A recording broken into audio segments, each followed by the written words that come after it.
Hello students, welcome to my YouTube channel. बच्चे, आज हम करेंगे chapter number 6 lines and angle. इसका हम इंट्रोडक्शन पार्ट शुरू करेंगे। इसमें जैसे नाम है लाइन एंड एंगल, तो पहले इनकी कुछ डेफिनेशन है जो मैंने यहाँ लिखी हुई है, उनको समझाया जाएगा। पहला है लाइन। लाइन क्या होता है? A straight set of points that extend in opposite direction. Set of points हैं जो कि अपोजिट डायरेक्शन में एक्सटेंड होते हैं। जैसे ये है, मैंने बना रखा है डॉट डॉट है। इस सेट ऑफ पॉइंट्स है अपोजिट डायरेक्शन में, उधर को एक्सटेंड होगा, इधर को एक्सटेंड होगा। तो ये हमारी लाइन की डेफिनेशन होगी। Line segment. अब लाइन सेगमेंट क्या होता है? A part of line with two end points. एक लाइन का ही पार्ट होता है जिसके दो एंड पॉइंट होंगे। जैसे ये है, मैंने ये खींचा ए बी, तो ये इसके एंड पॉइंट है, ए और बी इसके एंड पॉइंट है ना। हम जैसे हम जैसे लाइन खींचते हैं, हम कहते हैं कि ये लाइन ए बी है। लाइन ए बी नहीं होती, लाइन तो क्या है? लाइन तो एक्सटेंड है दोनों तरफ, है ना। तो इसका एक पार्ट होता है। तो लाइन का एक पार्ट जो है जिसके दो एंड पॉइंट होंगे, ये एंड पॉइंट है ए और बी, ठीक है। इसको हम कहेंगे लाइन सेगमेंट। रे किसे कहते हैं?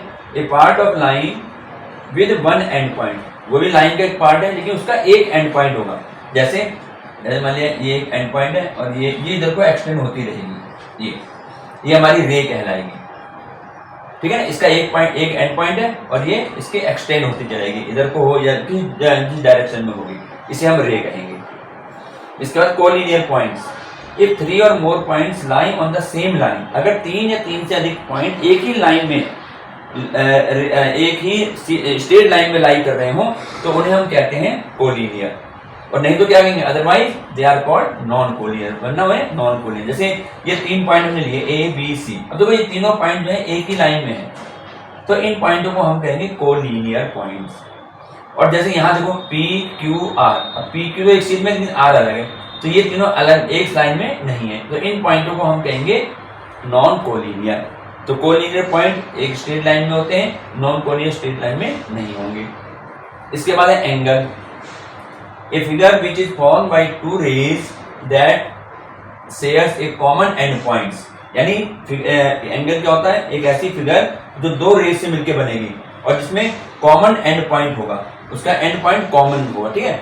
The two rays are called the sides और आर्म। जो दो रे होंगी उसको साइड या आर्म कह लेते हैं।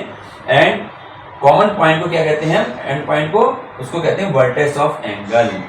जैसे ये बनाया हमने, ये दो रे हैं, ठीक है ना। एक रे ये चली और एक रे ये चली, इसका मैंने ए ओ, चलो इसमें इसको हमने इस तरीके से बना दिया, ठीक है। ये दो हमारे पास रे हैं, ये तो एक रे आ गई, एक रे आ गई, तो इसका एंड पॉइंट ये है, यानी दोनों के एंड पॉइंट कॉमन है। यहीं से चली है, यहाँ से यहाँ चली, तो इसको तो कहेंगे वर्टेक्स, इस एंड पॉइंट को। और जो साइड है ये, इनको हम साइड कहते हैं या आर्म्स कहते हैं।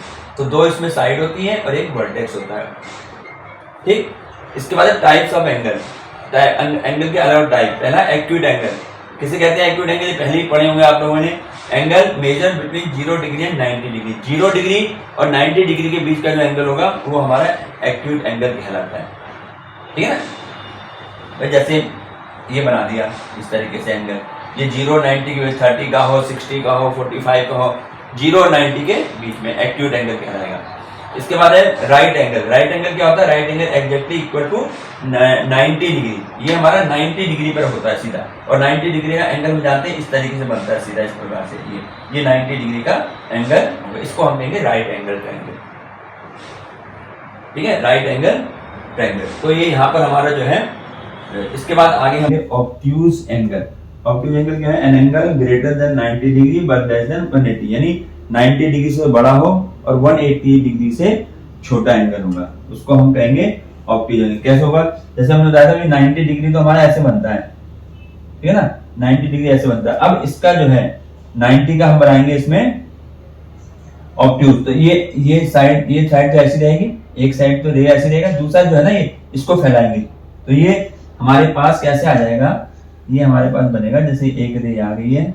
अब 90 से बड़ा, तो 90 तो सीधा होता है, लेकिन 180 से छोटा होना चाहिए। 180 हमारी स्ट्रेट लाइन एंगल जो वो आता है 180, तो यहां से मतलब इसको जो है यहाँ ऐसे यहाँ कहीं बढ़ा दिया जाएगा ये। तो ये जो एंगल हमारा आता है ये हमारा ऑब्ट्यूज एंगल है।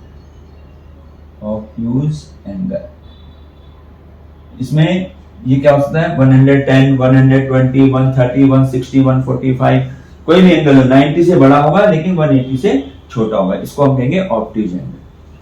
इसके बाद है straight angle. Straight angle equal to 180। Straight angle जो होता है वो 180 डिग्री का होता है। 180 डिग्री अगर हम डी से बनाएंगे तो बच्चे इसका जो 180 डिग्री बनता है वो हमेशा इस तरीके से स्ट्रेट लाइन आती है, ऐसे इस तरीके से। यानी यहाँ पर ये इसका एंड पॉइंट है, दोनों रे का, एक इधर जा रहा है एक इधर जा रहा है। तो ये जो एंगल होता है हमारा, ये होता है स्ट्रेट एंगल। और कितने डिग्री का होता है? 180 डिग्री।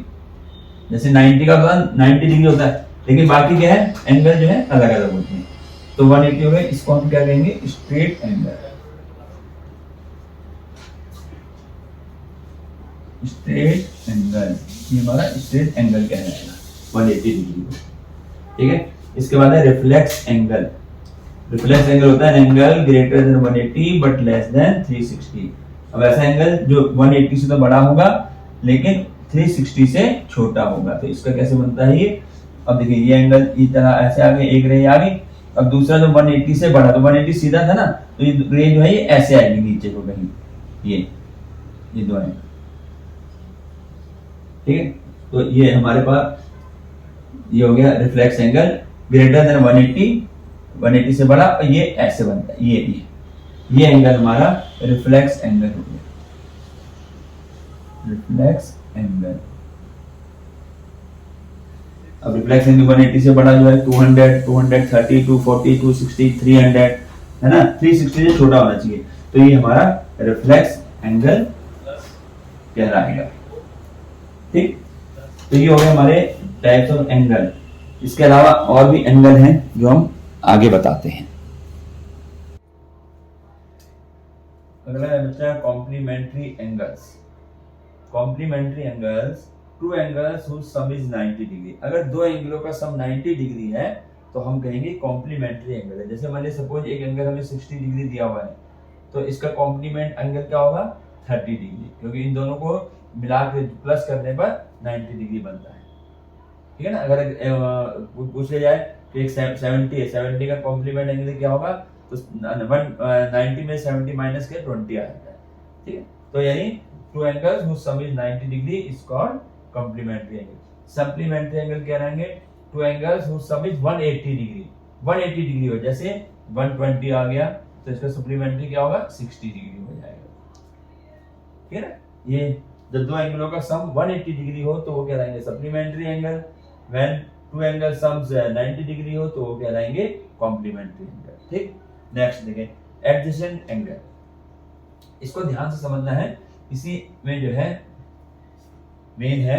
एडजेसेंट एंगल कहते हैं two angles are adjacent if they have a common vertex. दो एंगल जो है एडजेसेंट कब कहलाएंगे? यदि उनके बीच में एक कॉमन वर्टेक्स होगा, एक कॉमन आर्म होगी, common arms, and their non common arms are of different side of common arm. ये थोड़ा समझ लो क्या है, ऐसे लैंग्वेज में लिखी हुई है, इससे शायद समझ में ना आ रहा हो। ये कहता है कि दो एडजेसेंट एंगल जो जब भी कहलाएंगे यदि उनका जो है वर्टेक्स कॉमन हो, एक साइड कॉमन हो, आर्म कह लो या साइड कह लो, है ना, एक साइड कॉमन हो, और जो नॉन कॉमन साइड बच जाएंगी वो उस कॉमन साइड के अपोजिट डायरेक्शन में होंगी, यानी अलग अलग साइड, डिफरेंट साइड में होंगी। ठीक है, जैसे अब समझ लो इसको। जैसे मान लिया मेरे पास, मैंने ये एंगल, ये हमारे पास कोई एंगल दिया हुआ है ए ओ बी। ठीक है, ये एंगल हमें दिया है ए ओ बी। अब मैंने एक इसमें इसको इससे मिला के तीसरा एंगल, दो एंगल बन गया ना, ए ओ सी और सी ओ बी। एक तो ये एंगल बन रहा है, एक ये एंगल बन रहा है। जब मैं बात करता हूँ ए ओ सी, मैंने यहाँ लिखा है एंगल ए ओ सी। एक तो ये बन गया ए ओ सी, और दूसरा क्या बन रहा है? एंगल सी ओ बी या बी ओ सी, ऐसे भी कह सकते हैं। क्या कह सकते हैं? एंगल बी ओ सी भी कह सकते हैं। तो बच्चे इसमें कॉमन, अब देखो एक तो ये वर्टेक्स जो है दोनों एंगलों का कॉमन है, दो एंगल बन गए ना। अब ये एडजेसेंट एंगल कहलाएंगे या नहीं कहलाएंगे, उसके लिए कंडीशन क्या लगाई है कि कॉमन वर्टेक्स होना चाहिए। तो कॉमन वर्टेक्स दोनों का है, ठीक, कॉमन आर्म होना चाहिए। इन दोनों एंगलों में एक आर्म ओसी जो है ये दोनों में कॉमन हो गई। ठीक है, और तीसरी बात क्या कही थी कि their non common arms are of different side of common arm. यानी अब जो नॉन कॉमन साइड को, ये तो कॉमन होगी साइड, अब साइड ये जो है ओबी और ओए ये हमारी नॉन कॉमन हुई ना, तो ये नॉन कॉमन साइड जो होगी ये इस कॉमन साइड के डिफरेंट साइडों में होगी, अलग अलग इधर उधर, तो उसको हम कहेंगे एडजेसेंट एंगल। जैसे यहाँ पर ये एंगल AOC और angle COB, common arm OC है, और ये और इसकी जो नॉन कॉमन आर्म है, जो नॉन कॉमन आर्म है ये इस कॉमन आर्म के एक इस साइड है और एक इस साइड है, तो ये हमारे एडजेसेंट एंगल कहलाएंगे। बहुत ध्यान से समझ लेना इस चीज को, ठीक है। अगर इसी एंगल में बात करते हैं कि एंगल AOC, अगर मैं यहाँ लिखता हूँ एंगल AOC, ठीक है, और एंगल AOB, अब मैं लिख रहा हूँ एंगल AOB। अब देखें, अब हमने कहा कि एंगल AOC ये वाला एंगल और AOB ये पूरा वाला एंगल ये। अब देखें इसमें कंडीशन, अब हम देखते हैं कि इसमें ये एडजेसेंट एंगल है या नहीं। देखिए एक तो इन दोनों एंगलों की जो बात करेंगे इनमें वर्टेक्स तो कॉमन आ रहा है, ठीक है, वर्टेक्स कॉमन है। और अब देखें साइड, देखो कॉमन साइड कौन सी हुई, हमने लिखा AOC और हम लिख रहे हैं AOB, तो ये AO जो है, AO साइड जो है या AO आर्म जो है, ये दोनों एंगलों के लिए कॉमन हो गई, ठीक है। अब तीसरी कंडीशन क्या है, कंडीशन ये भी है कि जो नॉन कॉमन आर्म है, अब नॉन कॉमन आर्म इसमें क्या बचे, OB और OC बच गया, ठीक है। तो कंडीशन क्या थी कि जो नॉन कॉमन आर्म है वो इस कॉमन आर्म के डिफरेंट साइड में होगी, है ना, यही था, डिफरेंट साइड में होनी चाहिए। लेकिन यहाँ पे देखो ये तो कॉमन आर्म थी OA, और नॉन कॉमन कौन कौन सी है, OB और OC, लेकिन यहाँ पर ये दोनों आर्म जो है ये कॉमन आर्म के एक ही साइड आ रही है, डिफरेंट साइड में नहीं आ रही है। तो इसका मतलब ये जो हमने एंगल लिखा है एंगल AOC और एंगल OB, ये हमारा एडजेसेंट एंगल नहीं होगा। समझ में आ गया ना। तो एडजेसेंट एंगल के लिए कौन कौन सी कंडीशन होनी चाहिए, एक तो जो दो एंगल बने हुए उनके वर्टेक्स सेम होने चाहिए, पहली बात। दूसरी बात है कि उनमें एक कॉमन आर्म होना चाहिए, जैसे इसमें कॉमन आर्म है, ठीक। और तीसरी बात क्या थी, तीसरी बात यह है कि जो नॉन कॉमन साइड जो बच गई है वो इस कॉमन साइड के डिफरेंट साइड में होनी चाहिए, एक ही तरफ नहीं होनी चाहिए, एक साइड होनी चाहिए, दूसरी साइड, तो उसे हम कहेंगे एडजेसेंट एंगल, जो हमने यहाँ बता दिया। समझ में आ गया एडजेसेंट एंगल। अच्छा इसके बाद देखें, इसके बाद आता है लीनियर पेयर ऑफ एंगल। अब लीनियर पेयर ऑफ एंगल क्या है, if the non common arms of adjacent angle form a line. तो अभी हम एडजेसेंट एंगल की बात कर रहे थे, इसमें कॉमन आर्म है, नॉन कॉमन आर्म की। अब देखो लीनियर पेयर कब होगा, ध्यान से इसको समझना है। लीनियर पेयर में ये कहता है कि लीनियर पेयर होगा if the non common arm of adjacent angle form a line. अगर नॉन कॉमन आर्म जो है वो क्या कर रहे हो, वो एक लाइन बना रही हो सीधा, तो हम कहेंगे वो लीनियर पेयर ऑफ एंगल है। जैसे ये मान लिया हमारे पास OAB, ठीक है, और एक ये हमने यहां खींची हुई है C। अब यहां दो एंगल बन रहे हैं AOC और एक है COB। तो सबसे पहला काम तो इन दोनों एंगलों का वर्टेक्स सेम है, इन दोनों एंगलों में OC हमारी कॉमन है, ठीक है। और इसके अलावा अब एडजेसेंट एंगल कब होगा, तीसरी कंडीशन ध्यान रखनी बहुत कि जो नॉन कॉमन आर्म है, ये OA और OB जो है, ये कॉमन आर्म के डिफरेंट साइड में हो, तो ये भी डिफरेंट साइड में, एक इधर को आ रही है एक इधर को आ रही है, ठीक है। तो यानी ये दो हमारे एडजेसेंट एंगल हो गए। अब ये देखो लीनियर पेयर क्या कहता है, लीनियर पेयर जब होगा जब जो नॉन कॉमन आर्म कौन कौन सी है, OA और OB, यही तो है भाई, तीन आर्म है ना, OA OB और ये OC। तो यहाँ पे नॉन कॉमन जो है वो OA और OB है। अगर ये OA OB एक लाइन बना रही है, जैसे यहाँ बना रही सीधी लाइन, तो हम कहेंगे ये लीनियर पेयर है, ये दोनों एंगल जो है ये लीनियर पेयर एंगल होंगे। समझ गया ना, कि नॉन कॉमन आर्म जो सीधी लाइन बनाए तो उसको हम कहेंगे। अब जैसे मान लिया हम यहाँ पे बना देते हैं एक एंगल, मैंने ऐसे बना दिया, ये बना दिया हमने AO और यहाँ बना दिया हमने B, और यहाँ पर हमारा आ गया एक सीधी बना दो, ये इस तरीके से C है, याद है। अब यहाँ पर क्या है, अब देखो AOC ये वाला एंगल और COB ये वाला एंगल। अब इसमें वर्टेक्स सेम है, कॉमन आर्म OC है, और ये OA और OB जो है नॉन कॉमन, दोनों डिफरेंट। तो ये हमारे दोनों कैसे एंगल हो गए, ये हमारे हो गए एडजेसेंट एंगल। लेकिन यहाँ पर जो नॉन कॉमन आर्म है यानी OA और OB जो है, ये दोनों ये सीधी लाइन नहीं बना रहे, तो हम इसको लीनियर पेयर नहीं कहेंगे, ठीक है ना। लीनियर पेयर कब कहा जाएगा, जब ये नॉन कॉमन आर्म जो है सीधी लाइन से यहाँ बना रहे सीधी लाइन, तो उसको हम कहेंगे लीनियर पेयर ऑफ एंगल्स। आगे क्वेश्चन आएंगे वहां इसका यूज ज्यादा होगा। अच्छा ये अब देखो एक एक्सियम क्या है, if a ray stands on a line then the sum of two adjacent angle is 180 degree. अगर कोई रे जैसे यहाँ अगर रे जो है इस लाइन के ऊपर रखी हुई है, आ रही है ये लाइन के ऊपर, तो क्या कहता है ये, then the sum of two adjacent angle is 180, तब इन दोनों एंगलों का सम 180 डिग्री होगा। अगर मान लिया ये लाइन है और ये हमारी एक रे है जो इस लाइन के ऊपर है, तो जो जो एडजेसेंट एंगल बन रहे हैं ना इनका सम 180 होगा, यानी angle AOC plus angle BOC is equal to 180 degree. जब ये होगा जब लाइन बन रही होगी, और लाइन बनने का मतलब क्या होता है, लीनियर पेयर ऑफ एंगल, ठीक है ना।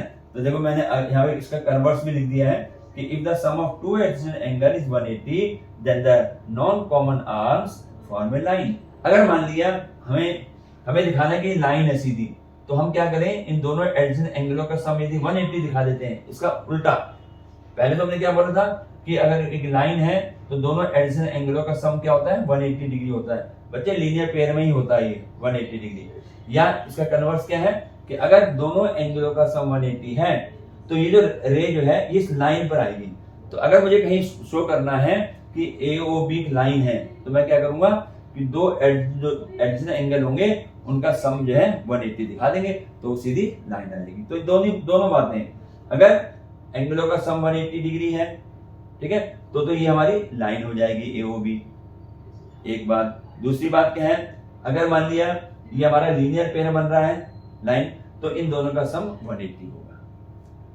ठीक, चलिए आगे बढ़ते हैं। इसके बाद इंटरसेक्टिंग लाइन। अब इंटरसेक्टिंग लाइन किसे कहते हैं, two or more lines which share exactly one common point, यानी दो या दो से अधिक लाइन हम ऐसे करते हैं कि जिनका lines which share exactly one common, एक कॉमन पॉइंट होगा उनका। जैसे मान लिया हमने एक लाइन खींच दी और एक मैं ऐसे खींच देता हूं, ठीक है, ओ पे मिल रही है, दोनों मिल रही है। तो ये जो लाइन है हमारी, इसको नाम देते हैं AB और ये CD, ऐसे नाम दे दिया कुछ भी, ठीक है। तो अभी जो लाइन है AB और CD है, ये हमारी इंटरसेक्टिंग कहलाएंगी, क्योंकि ये हमारे पास एक कॉमन पॉइंट O पर मिल रही है, ठीक, ये इंटरसेक्टिंग लाइन है। इसके और भी बना सकते हैं, ऐसे भी बना सकते हैं, ऐसे इस तरीके से, ये इंटरसेक्टिंग लाइनें हो गई। तो जो आपस में एक दूसरे को इंटरसेक्ट यानी काटती हुई जाएंगी, that is intersecting line. Parallel lines, अब पैरेलल लाइंस का अपोजिट होता है, पैरेलल लाइंस क्या होता है, these lines never intersect each other, कभी एक तो इंटरसेक्ट नहीं करेगी, और remains equal distance from each other, और एक दूसरे से बराबर दूरी पर रहेगी। तो ये तो इंटरसेक्टिंग लाइन होगी। अब उसके बाद पैरेलल लाइन की जब बात आती है, तो मान लिया ये लाइनें हैं, ये हमारे पास AB, ठीक है, और ये CD, ये C और ये D, ये दो लाइनें हैं मान लिया AB और CD। अब देखें, एक तो पैरेलल लाइन जो कभी इंटरसेक्ट नहीं करेंगी, इनको चाहे हम आगे जितना आगे तक ले जाएं, जितना इसको पीछे एक्सटेंड कर दें, कभी मिलेंगी नहीं, ठीक है, इंटरसेक्ट नहीं करेंगी, पहली बात। दूसरी बात, इनके बीच का जो डिस्टेंस होगा वो हमेशा सेम होगा। ये डिस्टेंस जो है ये वाला, ये हमें कहीं भी नाप लो, ये डिस्टेंस हमेशा सेम रहेगा। तो इनको कहते हैं पैरेलल लाइन। और लिखते कैसे हैं, पहले भी तुमने पढ़ा होगा कि हम लिखेंगे AB पैरेलल, ये निशान होता है पैरेलल का, CD ऐसे, तो AB is parallel to CD। तो पैरेलल की लाइन की क्या होगी, ये लाइनें कभी इंटरसेक्ट नहीं करेंगी और उनके बीच का जो डिस्टेंस है वो हमेशा सेम रहेगा, ठीक है। जैसे रेलवे लाइन तुमने देखा होगा, पटरियां जो होती हैं वो हमारी पैरेलल चलती हैं। अब इस बार देखो, अब एक आता है वर्टिकल अपोजिट एंगल, इसको हम शॉर्ट में VOA कहते हैं, वर्टिकल अपोजिट एंगल। तो पूरा लिखने के बजाय VOA, वर्टिकल अपोजिट एंगल। अब ये क्या होते हैं वर्टिकल अपोजिट एंगल, ये होते हैं when two line intersect each other then they form vertical opposite angle. अगर दो लाइनें एक दूसरे को कट करती, इंटरसेक्ट करेंगी, तो वर्टिकल अपोजिट एंगल बनते हैं। कैसे, जैसे मान लें एक लाइन हमने ये खींच दी और एक इसको कटती हुई लाइन ये आ गई, इंटरसेक्ट करनी चाहिए, ठीक है, नाम वही A, B, ये C और ये D, और ये O पर कट कर रही है।